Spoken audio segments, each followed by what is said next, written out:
사랑하는 성도 여러분, 안녕하십니까? 금요 성경 아카데미, 오늘은 사무엘상입니다.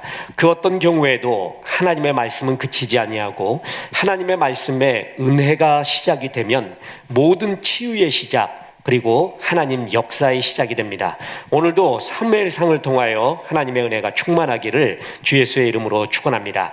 사무엘상은 마지막 사사이자 처음 선지자인 사무엘 이후부터 이스라엘의 첫 번째 왕인 사울에 이르기까지의 이스라엘의 역사에 대한 기록입니다. 히브리 성경에서는 사무엘상하가 한 권으로 사무엘서로 되어 있는데 셉튜아진트 70인역 영어 성경, 한글 개역 성경 모두 사무엘상, 사무엘하로 나누었습니다. 사무엘서는 사사기 말기부터 다윗의 말기까지를 다룹니다. 즉 사사기가 사사들의 이야기가 끝나는 지점부터 계속 이어지는 이스라엘의 역사서입니다.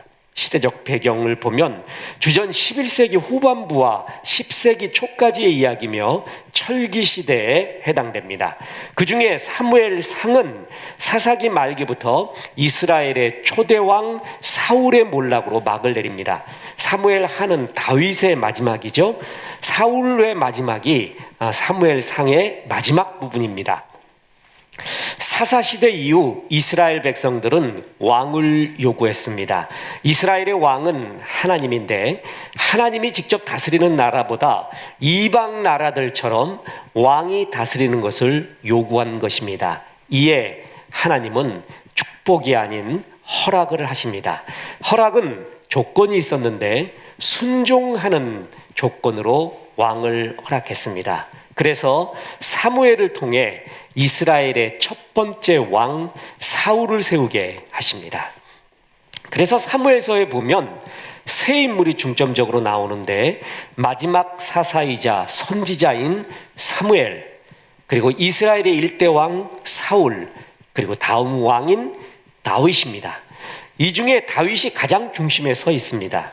그러나 사무엘서에서는 비록 다윗이라 할지라도 하나님의 말씀을 지키지 않을 때는 그 말씀의 불순종에 대한 대가, 쓴 값을 그대로 받는 것을 보여주고 있습니다.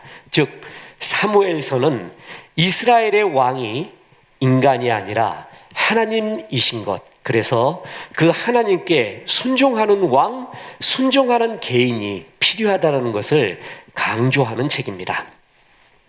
자, 특히 사무엘상은 사무엘의 역할에 대해서 강조합니다. 그렇죠?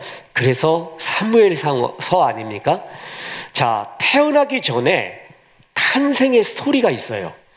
모세의 스토리에서는 모세의 어머니에 대한, 요게벳에 대한 이야기가 나오듯이요, 사무엘의 스토리에도 사무엘의 어머니 한나의 이야기가 나옵니다. 그만큼 사무엘이 중요한 인물인 것을 보여줍니다. 성경에서 어떤 인물이 등장할 때요, 그 인물 전에 그 부모의 스토리가 나오는 예는 흔치 않습니다. 그런데 모세의 이야기가 그렇고요, 사무엘의 이야기가 그렇습니다. 사무엘은 당시 제사장이었던 엘리와 그의 아들들과 대조를 이룹니다. 사무엘은 여호와를 섬기는 종이었고요, 엘리의 아들들은 여호와 앞에서 악을 행합니다. 사무엘은 하나님의 음성을 듣지만 엘리는 듣지 못하는 영적인 둔감함이 있습니다. 엘리 제사장과 그의 아들들은 당시 영적으로 어두운 세상을 대변합니다. 그런데 성경에 보면은요, 영적으로 캄캄한 시대가 오고 있는 것을 보여주는 듯한 전조의 이야기들이 나오잖아요. 그런데 꼭 하나님이 주신 희망이라는 것이 있습니다. 전 구약을 보면서 그걸 느낄 때마다 전율이 나곤 합니다. 아무리 역사에 어두운 물결이 물려와도, 개인 앞에서도 어두운 징조들이 몰려오더라도 그 가운데 꼭 하나님이 빛을 주십니다. 그게 사무엘이에요. 그 사무엘을 통해서 하나님이 이 어두운 영적인 세상에 주의 은혜와 영광의 새로운 역사를 시작하는 것을 봅니다. 여러분 예배를 드릴 때, 그리고 성경 공부를 할 때, 성경을 읽을 때 암담한 나의 현실 가운데 주님이 주시는 빛의 약속이 있습니다. 그걸 크게 잡아야 됩니다. 그걸 굳게 붙잡고 아멘 하면서부터 하나님께서 나에게 새로 시작한 주의 역사를 체험할 수가 있습니다.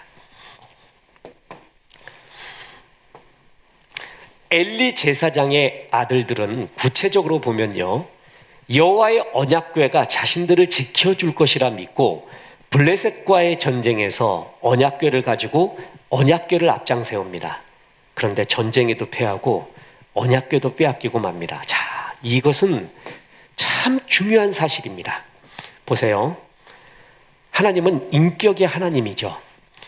그래서 하나님의 말씀을 믿고 의지하고 그 말씀에 순종하고 말씀대로 사는 삶이 참 중요한데, 그런 것은 하지 않고 마치 하나님을 상징하는 듯한 어떤 물건, 어떤 장소, 어떤 선물, 그것이 우리 집에 있으므로 그것을 앞장 세움으로 전쟁에서, 고난에서 이길 수 있다는 것은 미신적인 행동입니다. 마치 드라큘라 앞에서 드라큘라가 나타나니까 십자가와 마늘을 던져서 이겼다라는 식으로 사람들의 마음에는 인격적 하나님에 대한 것보다 이런 미신적 요소가 얼마나 많은지 모릅니다.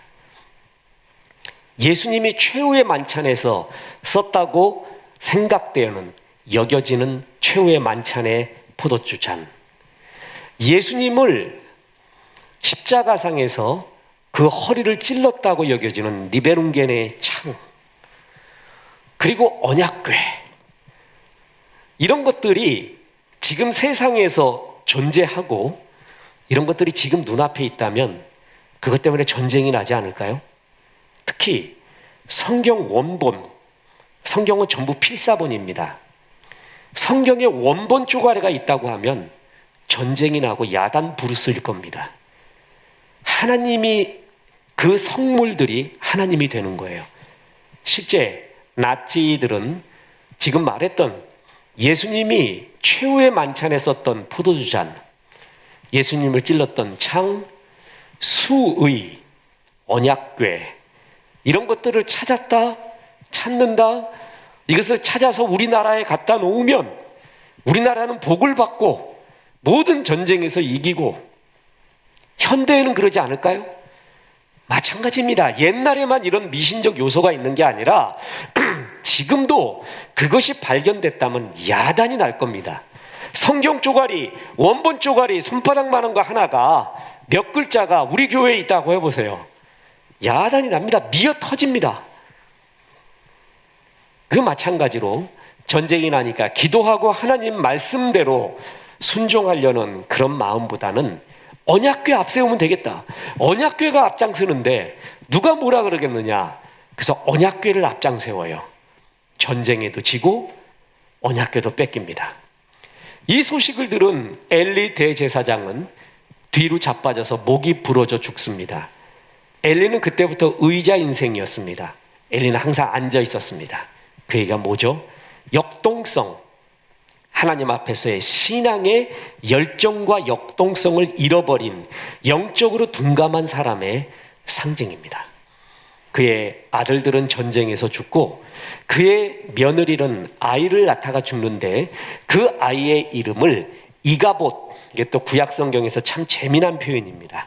이가봇이라고 지었습니다. 하나님의 영광이 떠났다라는 뜻입니다. 그만큼 이 말은 이스라엘의 영적 상태를 상징하는 이름, 그런 암울한 시대에 하나님은 사무엘이라는 새로운 선지자, 주의 뜻을 이루는 자를 세워서 하나님의 역사를 다시 이어가게끔 하는 주의 섭리가 여기에 나오고 있습니다. 여호와의 언약궤 얘기 계속해 보겠습니다. 언약궤가 블레셋에게 뺏겼습니다. 근데 그 언약궤를 뺏어갔다고 블레셋 사람들이 승리하고 언약궤를 조롱하고 그럴 수 있겠습니까? 하나님은 블레셋의 상징인 다곤 신상을 2번이나 엎어뜨려 버립니다. 사람들이 한 번 겪으니까 그래? 그러는데 두 번 겪고 나니까 이거 우연이 아니구나라는 걸 압니다. 또한 악한 독한 종기재앙으로 그 블레셋 아스도 사람들을 칩니다. 블레셋 사람들이 그때 깨닫습니다.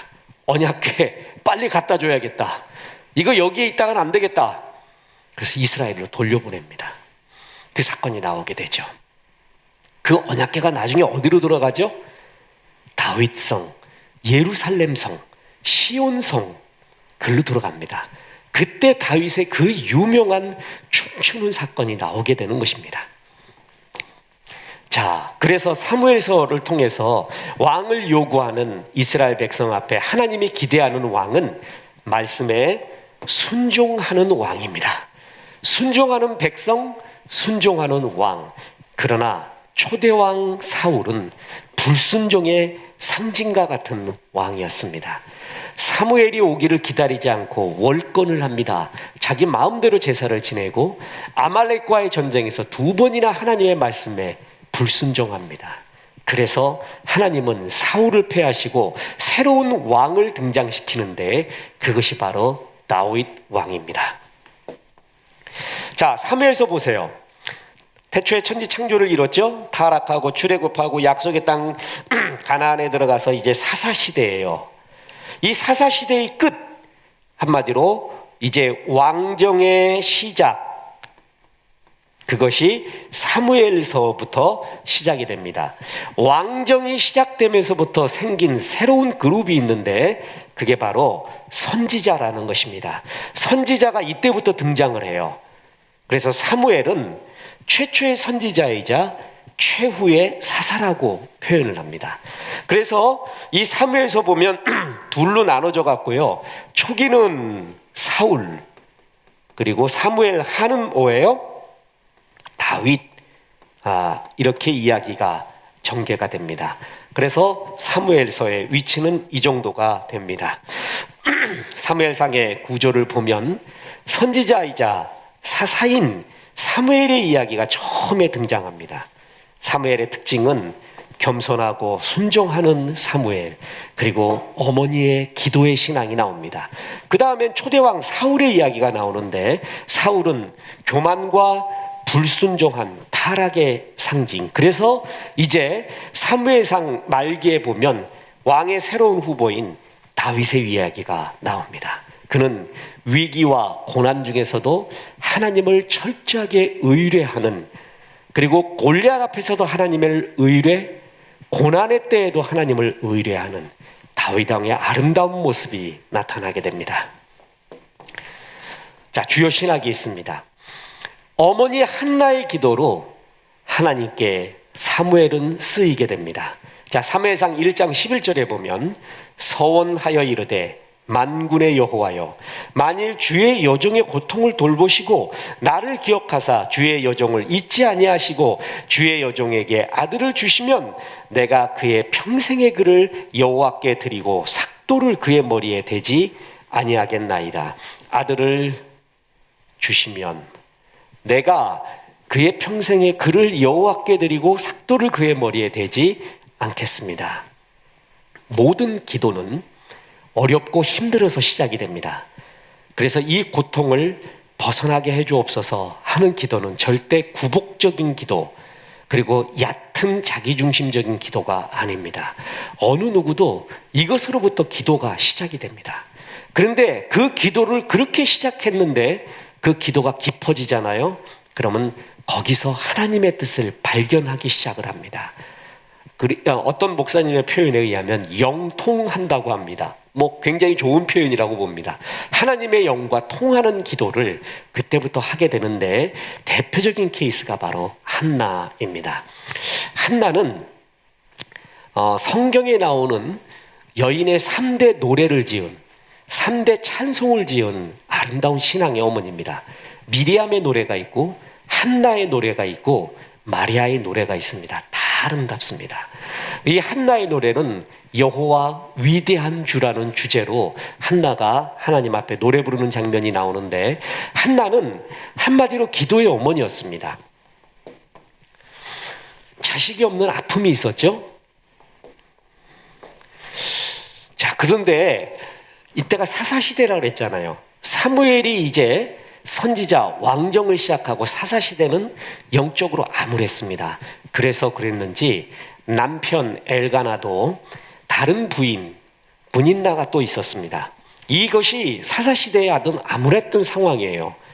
그런데 한나가 퍼스트 레이디, 그리고 남편 엘가나는 한나를 더 깊이 사랑했다라고 성경이 표현하고 있습니다. 자, 이런 가운데 한나는 자식이 없었어요. 분인나는 자식이 있었고요. 그리고 은근히 분인나는 자식 없는 한나를 조롱했습니다. 이것은 죄도 아니고 문제도 아닌데 그때 당시의 문화 속에서는 이것이 문제가 되었습니다. 그때 한나가 취할 수 있는 것, 남편이 나를 더 사랑하고 더 아껴줬다고 했잖아요. 그럼 남편한테 깊이 붙어버려야 돼요. 그리고 어떻게 하든 분인나를 내쫓던가 분인나를 쪼아대야 되지 않겠어요? 그게 보통 우리가 생각할 수 있는 상식이죠. 그런데 한나는 남편에 의지하지 않습니다. 분인나의 조롱에 대항하지 않습니다. 이게 한나의 정말 멋진 점입니다. 그는 온전히 기도의 신앙을 가지고 있었습니다. 그래서 하나님 앞에 기도하고 기도합니다. 그래서 아까 보았던 그 구절처럼 하나님 나의 고통을 돌보아 주옵소서. 그러다가 점점 하나님의 마음을 합해져 가지고 하나님이 이 사무엘을 쓰시기를 원할지 모르구나. 하나님이 사무엘을 쓰시기를 원하는구나. 그래서 사무엘을 하나님께 드린다고 얘기합니다. 저는 고난당하는 성도에게 저의 경험도 이야기해 주면서 깊은 고난과 결정의 순간, 위기가 있잖아요. 그럼 그때 서원이라고 하면 너무 크고요. 작은 약속의 기도를 주 앞에 드립니다. 하나님, 나에게 이 문제 잘 해결해 주면 주 앞에 이렇게 살기 원합니다. 그건 거래가 아닙니다. 그건 기도의 거래가 아니라 주 앞의 드림이죠. 그리고 그런 작은 약속을 우리 온전히 실천할 수 없어요. 우리의 연약한 육신 또한 우리의 죄성 때문에. 그러나 실천하고자 하는 하나님 앞에서의 몸부림속에 성령이 도와줍니다. 그러면서 그 약속들이 쌓여가면서 점차 성화를 이루어가는 것을 봅니다. 그래서 고난이 오잖아요. 그러면 주님, 나와 하나님만이 아는 것이 있어요. 내가 이제껏 기도해왔고 이것은 정말 하나님이 나를 향한 뜻 같다라고 생각하는 것이 있는데 그것을 하지 않은 것이 있어요. 그걸 하나씩 하나님께 드리십시오. 그래서 그걸 진짜 실천하십시오. 그렇게 해나가 보십시오. 그러면 이 한나의 기도처럼 주의 역사를 이루는, 주님과 동행하는 영통 기도가 되고 하나님의 은혜를 잊게 되는 그러한 귀한 역사가 일어납니다. 한나는 분인나와 대적하지 않습니다. 남편 엘가나에 깊이 거기에 모든 것을 기대하지 않습니다. 그는 기도합니다. 그래서 사무엘을 낳게 됩니다. 대적자가 있을 때, 어려움이 있을 때 대적자와 싸우려고 하지 말고 기도하라는 하나님의 사인입니다. 한나의 위대성이 여기에 있습니다. 그래서 그 사무엘은 사사시대에서 왕정으로 전한다는데 중요하게 쓰임받는 고리 역할을 하고 또한 사울과 다윗 모두에게 기름을 부어 왕이 되게 합니다. 그리고 어머니의 기도의 신앙처럼 기도의 선지자가 됩니다. 보십시오. 그 유명한 사무엘상 12장 23절에 나는 너희를 위하여 기도하기를 쉬는 죄. 기도를 그치면 죄라는 겁니다. 하나님 여호와 앞에 결단코 범하지 아니하고 선하고 의로운 길을 너희에게 가르치실 것인지요. 범사에 감사, 기뻐하는 것, 그리고 기도하는 것. 이것은 주님이 우리를 향한 뜻이라고 했습니다. 기도가 제가 이렇게 인문학을 하지 않습니까? 성경적 인문학. 성경적 마음과 성령 받은 사람, 성령의 은혜가 있는 사람의 특징 중에 하나는 기도를 합니다. 기도가 자연스럽고 기도의 위력과 힘과 은혜를 압니다. 근데 하나님을 떠나서 인본주의적 인문학 경향이 많은 사람의 특징은 이 기도의 힘을 무시합니다. 그런 것을 우습게 여깁니다. 기도가 그렇게 어색할 수가 없습니다. 기도의 능력을 믿는 사람들의 기도를 들어보면 이 사람 정말 은혜가 있구나라는 것이 느껴지거든요. 근데 아주 형식적이고 아주 추상적이고 기도의 능력을 아예 안 믿는 그런 모습을 많이 봅니다.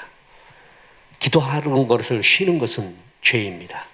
성령 안에서 기도하는 것이 뜻이요, 기도에 감사가 들어가는 것, 감사로 기도하는 것이 주의 뜻이라고 했습니다. 한나가 기도로 사무엘을 낳았고 기도의 어머니였기에 그 아들이 기도로 이 모든 귀한 역사를 다 이루어내는 것을 볼 수가 있습니다. 자, 사무엘 상의 귀한 교훈 중에 또 하나는 뭐냐면 불순종하면 망한다는 것입니다. 그게 사울 왕의 이야기입니다.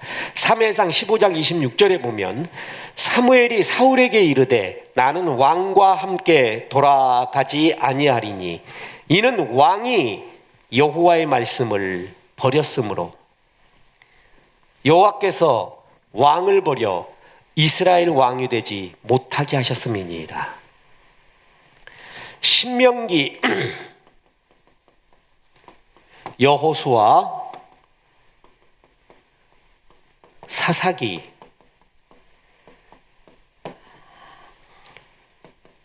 열왕기 이런 것들은 신명기적 역사서라고 이렇게 표현을 합니다. 이 이야기들은 뭐냐면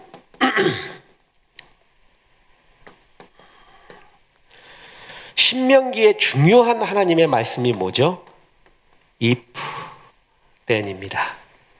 만약 순종하면 축복이 임하고 불순종하면 징계가 임한다.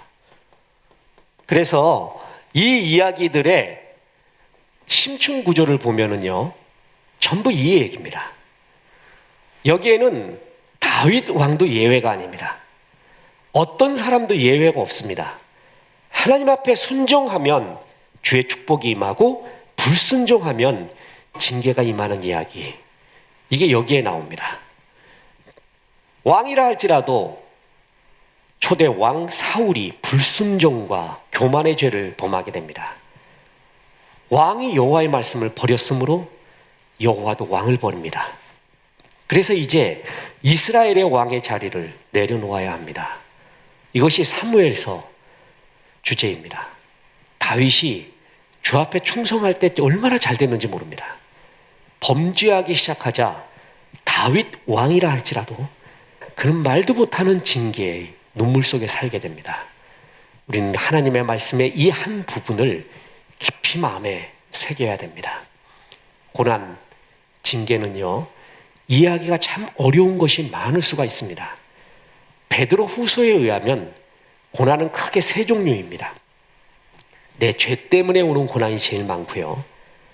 하나님의 것을 택함으로 오는 고난이 있고요. 애매한 고난, 아직 해석할 수 없는 고난, 천국에 가서야 이해할 수 있는 고난 세 가지가 있습니다. 그 중에 제일 많은 것은 나의 죄로 인한 고난이 많이 있습니다. 이런 것은 회개해야 됩니다. 빨리 돌이켜야 됩니다. 그러나 이것만이 다는 아닙니다. 이해할 수 없는 고난, 해석할 수 없는 고난도 정말 성경에 나오고 그런 현실이 얼마나 많은지 모릅니다. 그리고 주님의 것을 택하기 때문에 오는 손해, 피해, 고난이 있습니다. 이것은 복 있는 사람입니다. 내 인생 통해서 이런 고난을 받는 사람, 주의 것을 택함으로 인해 손해받은 사람, 그것으로 인한 손해의 흔적이 있는 사람, 그걸 스티그마타, 흔적이라고 합니다. 이 사람은 복이 있습니다. 이 사람은 하나님이 정말 충성스러운 종으로 너 정말 나를 사랑했구나 라는 것으로 기뻐하게 될 것입니다. 불순종하면 망합니다. 순종하면 하나님이 흥왕케 하십니다. 지금 다시금 하나님 앞에 순종하고 주의 말씀으로 살면 주의 빛, 흥왕, 은혜의 역사가 시작이 됩니다. 다시 말씀드립니다. 어떤 고난은 이해할 수 없는 것이 많이 있습니다.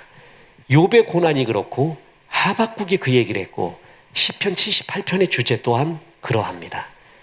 이럴 때는 내 죄 때문에 고난받구나 이렇게 생각하지 마십시오. 그걸로 해석할 수 없습니다.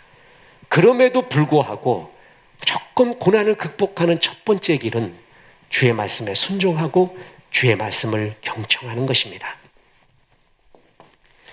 이스라엘 초대 왕 사울은 한마디로 불순종의 왕이었습니다. 그는 크게 4가지 실책을 했는데요. 끝까지 하나님의 말씀, 하나님의 명령 기다리지 않고 사매일 없이 스스로 제물을 드리는 월권 행위입니다. 넘어선 겁니다. 선을 넘어서는 겁니다. 선 넘어서는 것을 교만이라고 합니다. 교만은 여러 가지의 모습이 있는데 순간순간 선을 넘어서는가를 잘 봐야 됩니다. 또한 아말렉을 진멸하라는 헤렘 명령을 했죠. 하나님 성도들의 질문에 답하는 수요 예배, 아마 2번째 시간이 이 헤렘 명령에 대해서 얘기했습니다. 거룩한 전쟁, 진멸하라는 것의 의미가 뭔가 너무 잔인하지 않은가? 그거에 대한 말씀을 나눈 적이 있죠. 아말렉을 진멸, 헤렘하라 하고 하나님이 말했는데 거기에 불순종 또 합니다. 이유는 많습니다. 하나님께 좋은 거 드리려고 했다고 하면서요. 위기를 맞았을 때 이게 문제입니다. 위기 맞았을 때 더 기도하고 기도해야죠. 그런데 신접한 여인을 찾아갑니다. 엔돌의 신접한 여인. 사람이 고난당할 때 뭐 여러 모습이 보이죠. 평상시에도 저 사람 모습이 보이고 잘 될 때도 저 사람의 모습, 고난당할 때 저 사람의 모습, 이 3가지를 다 겪어봐야 그 사람을 느끼고 알 수가 있습니다. 특히 고난당할 때 그 사람이 어떤 행동을 취하는가. 근데 엔돌의 신접한 여인을 찾아가요. 진짜 하나님이 싫어하는 행동입니다. 하나님이 뭐라고 말씀했다라는 것은 마음에 새기지 않고 점쟁이가 뭐라고 말했다, 누가 무당이 뭐라고 말했다, 혹여 그 말을 들었는데 그게 크게 들리는 사람이 있는 성도가 있다면 당장 회개하십시오. 그 마음을 완전히 씻어내십시오. 그리고 다시는 그런 거 하지 않겠다고 얘기하십시오. 절대 하나님이 용납하지 않고 진짜 싫어하는 것입니다. 위기 맞았을 때 신접한 여인을 찾아갑니다. 또한 다윗을 시기 질투해서 왕으로서의 여러 역할과 사명을 망각하고 다윗 죽이는 데 집중한 것, 이것이 사울이 범한 4가지의 결정적인 실책이었고 이 교만과 불순종으로 말미암아 블레셋과의 길보아 전투에서 그는 죽게 됩니다. 그리고 이제 다윗이 등장하는 것으로 사무엘상은 마치게 됩니다. 이제 사무엘하가 다윗의 생애가 쭉 전개되는데 사무엘상에서는 아주 핑크빛으로 멋진 빛으로 멋진 희망으로 등장하는 다윗의 모습이 나옵니다. 사도행전 13장 22절에 보면은 하나님이 다윗을 가리켜 하는 말이 나옵니다. 그게 뭐냐면 내 마음에 합한 자. 개역 한글에서는 합한 자라고 했죠. 그래서 다윗의 별명은 내 마음에 합한 자예요.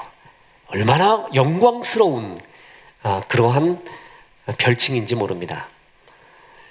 아브라함 가리켜는 나의 벗이라고 했습니다. 얼마나 멋진 표현입니까? 내 마음에 합한 자, 내 마음과 어떻게 그렇게 같냐? 이것처럼 귀한 하나님의 별칭이 있을까요? 보세요. 배하시고 다윗을 왕으로 세우시고 증언하여 이르시되 내가 이새의 아들 다윗을 만나니 내 마음에 맞는 사람이라 내 뜻을 다 이루리라 하시더니, 정말 다윗은 하나님의 맞는 행동, 맞는 마음을 많이 가지고 있었습니다. 그래서 다윗을 가리켜 하나님은 내 마음에 합한 자라고 했습니다. 보십시오. 사울은 블레셋 거인 골리앗을 보고 그의 외치는 소리를 듣고 두려워합니다. 그런데 다윗은 만군의 여호와의 이름을 의지합니다. 사무엘상 17장 45절 아주 유명한 사건이죠. 다윗이 블레셋 사람에게 이르되 너는 칼과 창과 단창으로 내게 나아오거니와 나는 만군의 여호와의 이름 곧 내가 모욕하는 이스라엘 군대의 하나님의 이름으로 내게 나가노라. 아유, 얼마나 시원한 말. 다윗을 대표하는 구절 아닙니까? 골리앗. 그 앞에서 하나님의 이름을 부릅니다. 이 골리앗에 대한 표현을 쓸 때요, 저는 지난번에 설교에도 얘기했듯이 이 골리앗에 대한 표현을 성경은 굉장히 길게 표현합니다. 아니, 적 장군에 대한 표현을 왜 그렇게 길게 쓰는지 모르겠습니다. 키가 얼마요? 또 무슨 그가 들고 있었던 창은 얼마요? 방패는 얼마요? 방패든 소년들은 또 몇이요? 뭐 이러면서요, 골리앗의 외모, 골리앗에 갖고 있었던 무기, 모든 것에 대한 표현이 이만큼 나와요. 그게 굉장히 아이러니한 표현이라고 했죠. 마귀가 우리에게 문제를 부각할 때 문제의 상징, 이겨야 될 고난의 상징이 골리앗 아니에요?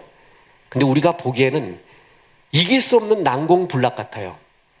골리앗에 대한 표현을 보면 이길 수 없는 존재예요. 우리는 그렇게 다 골리앗을 보고 있습니다.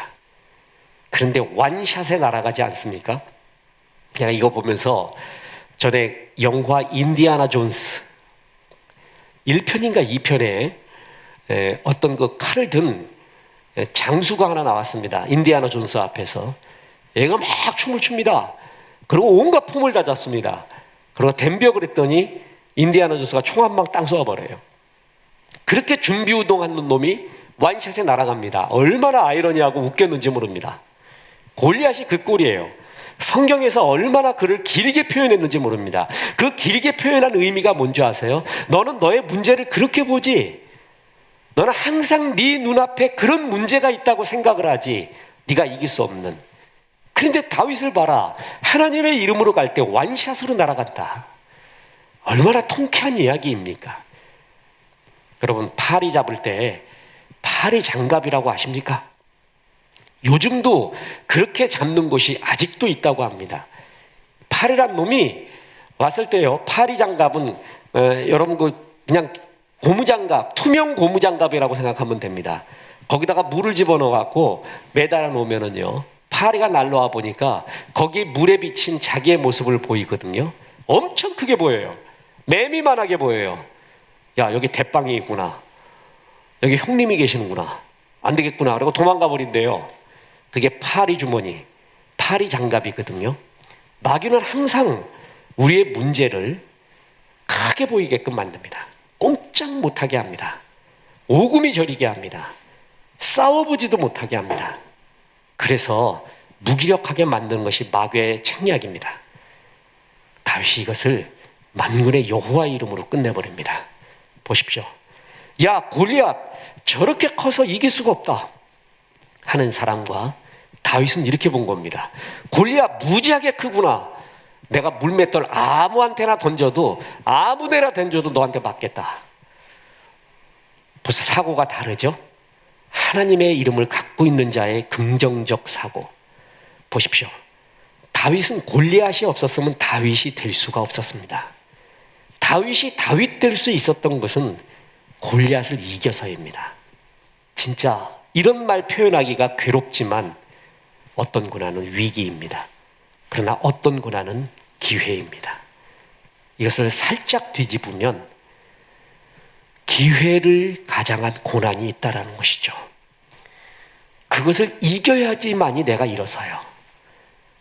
비로소 내가 될 수 있는 그 무엇, 그래서 이기라고 갖다 준 겁니다.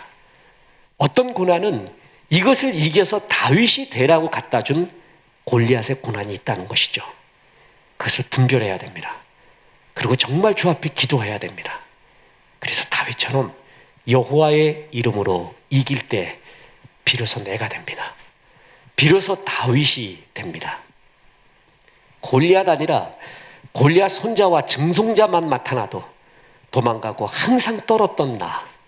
그러니까 늘 그 수준으로 있는 거예요. 그 수준으로 올라갈 수가 없는 겁니다. 탁구 선수가, 일본의 선수가 이토미마라는 선수가 있습니다. 아주 참 특이한 탁구를 하고, 일본 여자 선수인데 올림픽 나가거나 월드컵 나가면은요, 중국의 탁구는 이길 수가 없습니다. 단체전, 개인전 이제껏 놓친 적이 없죠. 유승민이 한 번 이겼죠? 개인전에서. 그건 기적입니다.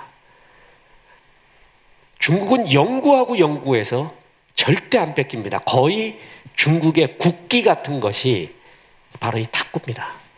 그리고 교육법도 다르고 양육법도 다르고 포상도 다릅니다. 이토미마가 그 강한 중국 선수들, 여자 선수들을 이기고 우승을 해냅니다. 그 사람 거를 이렇게 많이 봅니다. 그가 한 말 중에 아주 특이한 말이 있습니다. 예선전에서 32강, 아직 무명일 때죠. 32강, 16강에서 중국 최고의 선수와 맞붙은 거예요. 그때 나에게 기회가 왔다라고 얘기해요. 기회가 왔다. 내가 언제 1등하고 붙어보겠느냐? 언제 이 사람하고 붙어보겠는가? 내 실력의 진짜를 알겠다. 그놈을 이겨버려요. 죄송합니다. 놈이 아니죠. 그렇다고 해서 여성적 표현을 쓸 수는 없잖아요. 그치를 이겨버려요. 그때부터 이토미마의 그 자신감, 아주 그냥 당돌합니다. 하나 기죽지 않습니다.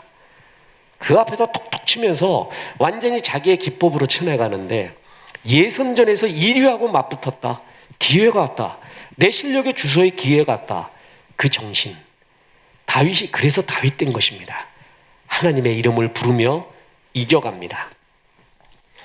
다윗의 처음 등장에 멋있는 모습이죠. 게다가 다윗은 찬양이 있었습니다. 사울이 여호와의 영이 떠나고 악령으로 고통당할 때 다윗은 수금으로 사울을 위로하고 쫓아냅니다. 자, 여기서 여러 의미가 있지만 찬양은 악령을 쫓아내면 정말 강력한 힘이 있다. 이거는 성경이 증명하는 바입니다. 십자가 찬송, 보혈 찬송, 주님을 찬송하는 찬송, 그것을 듣고 들으십시오. 악령이 떠나가고 주의 평강이 임하는 성경적 증거가 여기에 나옵니다. 그리고 사울은 시기심과 편집증으로 다윗을 죽이기 위해 모든 힘을 쫓고 있는데, 다윗은 이런 상황에도 하나님을 의지합니다. 보십시오. 골리앗 앞에서도 하나님의 이름을 부르죠.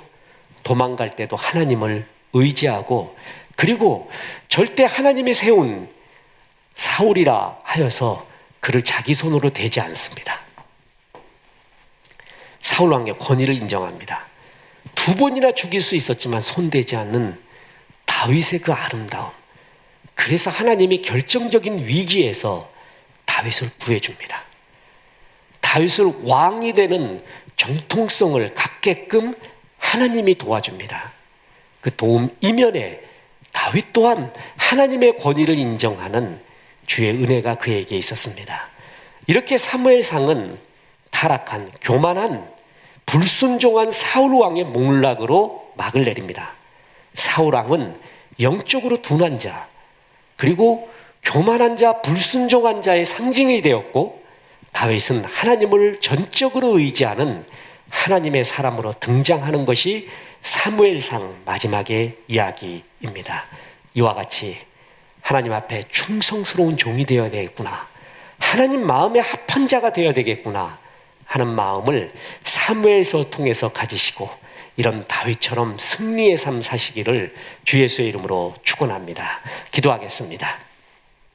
하나님 감사합니다. 오늘 사무엘상의 말씀을 통하여서 주의 은혜를 종들에게 주시니 감사합니다. 기도의 어머니 한나의 이야기를 들었고, 불순종에 빠진 사울 왕의 이야기를 듣고, 하나님의 이름으로 앞으로 나갔던 다윗의 이야기를 들었습니다. 이것이 우리의 말씀이 되게 하시고 우리의 교훈이 되게 도와주옵소서. 고난당하는 많은 성도님들, 특히 육신의 고난을 당하는 많은 우리의 성도님들 기억하여 주옵소서. 김상용 집사님 주께서 기억하여 주시고, 수술 마친 최정학 집사님 기억하여 주옵소서. 예수님의 이름으로 기도했습니다. 아멘.